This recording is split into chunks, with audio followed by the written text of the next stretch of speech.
Hey guys, welcome back to our Walking with Jesus daily study. We are in day 24, which I believe is day 10 of our chronological walk. And we're back in chapter 1 of Matthew.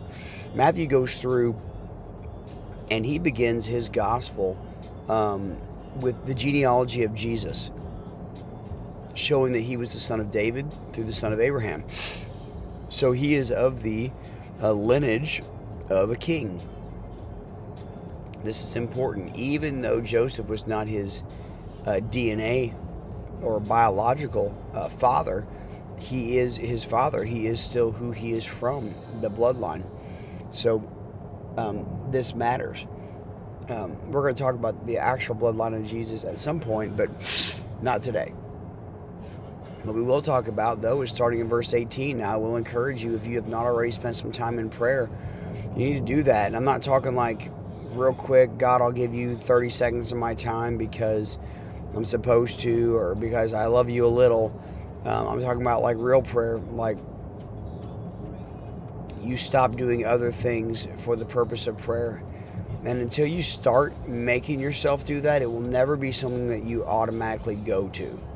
And if you don't ever automatically go to it, you're missing out on the relationship part of things. As we talked about yesterday, the importance of listening to God, hearing God. And when you're silent and you're not able to speak, it's a really good time to listen and to learn how to pray. That's what gift Zechariah had gotten. And we call it a gift, but I mean, it's what he asked for. It's what he got. And this isn't to look down on Zechariah. He took the news better than any one of us would have. I guarantee that. So let's dig in here. Matthew 1, starting in verse 18. It says, "Now the birth of Jesus took place in this way." All right, we're going to get a little insight here into how this happened. Remember, Matthew is an eyewitness Jewish apostle. He walked with Jesus. He was handpicked by Jesus. He left his booth when Jesus called him and invited Jesus to his home for a dinner. That's who Matthew is. It says, when his mother, Mary, talking about Jesus, because remember, everything we're talking about is about Jesus. When his mother, Mary, had been betrothed to Joseph, when she was engaged to Joseph, but they had not come together yet, they had not had any type of sexual intercourse, okay, she was found to be with child. If that's where it ended, we'd be wondering, right? But it says from the Holy Spirit. Now we know good and well from what we read that she was visited by Gabriel maybe 2 lessons ago, maybe, and he told her what was going to happen, and she asked how this exactly works, and he explained it to her, and she said, okay, I'm the servant of the Lord.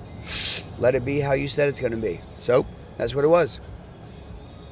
She left in haste, went up to see Elizabeth. She stayed with Elizabeth from her 6th month to her 9th month, and she returned to Nazareth. When she returns to Nazareth, she is found to be pregnant. She tells Joseph it's by the Holy Spirit. She was visited by an angel. This is what took place. I wonder if she didn't say anything to him before she left, but maybe he was gone. A lot of times, just side note real quick. Well, it doesn't really matter. We'll get into that into the meat. Her husband, Joseph, being a just man, this gives us an idea of who Joseph was. He was a man who was also chosen for the job. These two were kind of put together by God so that they would be the parents of God. And we read that he was a just man and he was unwilling to put her to shame. A lot of husbands, when they would find out about something like this, a lot of fiancés would badmouth this person, would on purpose try to bring them down, bring them shame, bring them judgment, bring them whatever they could. But in this case, he was a just man, and he was unwilling to put her to shame. So he resolved to divorce her quietly. He resolved to end the marriage kind of quietly, under the radar, not in the public eye, not making a big deal of it, just kind of slowly letting it fall apart and not drawing a bunch of attention to it. So it says, but as he considered these things, okay, this is what he was going to do. And probably too because he loved Mary and this was breaking his heart. So as he considered these things, behold, an angel of the Lord appeared to him in a dream. All right, so he is visited in a dream. We know that Zechariah was visited in the temple. We know that Mary was visited somewhere.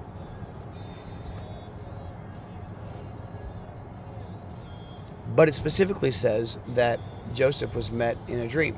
An angel met him. And this angel says to him, Joseph, son of David. It's cool that he's announced in that way. Joseph, son of David, do not fear to take Mary as your wife. It's okay. I understand what people are going to say. I understand that nobody's going to believe your story. He says, for that which is conceived in her, that baby that is in there, okay, is from the Holy Spirit. That baby is from the Holy Spirit. Just like she's been telling you. Anyway, she will bear a son. All right? You shall call his name Jesus. So this is what's going on. All right? You're gonna play the role of dad. The Holy Spirit is his father. I can't really explain to you how this happens, but this is the way it is. You're going to name him Jesus. All right? And then he says, he will save his people from their sins. He will be the promised Messiah. He will be the chosen one of God.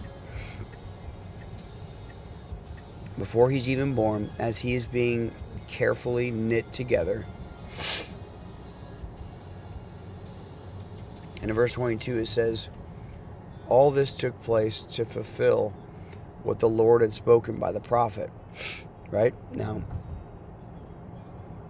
every one of these prophecies had to be determined to be true. They all had to come true. This one was no different. Behold, the virgin shall conceive and bear a son, and they shall call his name Emmanuel, which means God with us. Let's go. God with us. Behold, the virgin shall conceive and bear a son.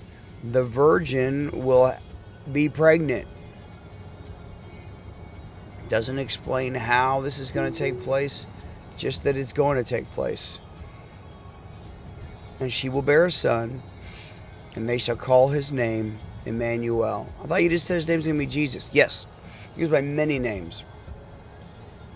He will go by Emmanuel. He will go by God with us. When Joseph woke from sleep, he did as the angel of the Lord commanded him. He took his wife, but, it says here clearly, knew her not until she had given birth to a son.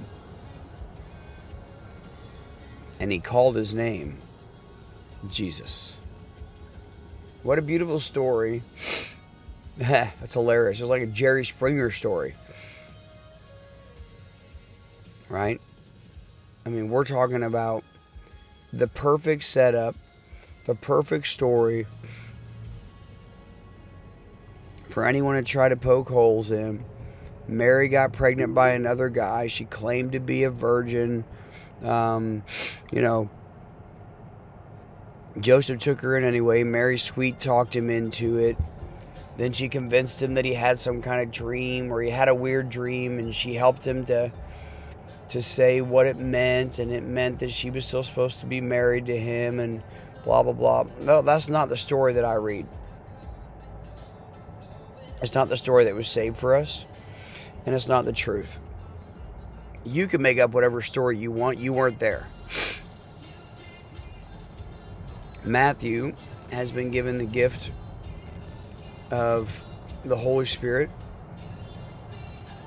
and is able to tell us things that we wouldn't otherwise know. We also most likely have some eyewitness accounts here, either of the parents or family of Mary or Joseph, or the actual account of Mary. Pardon me.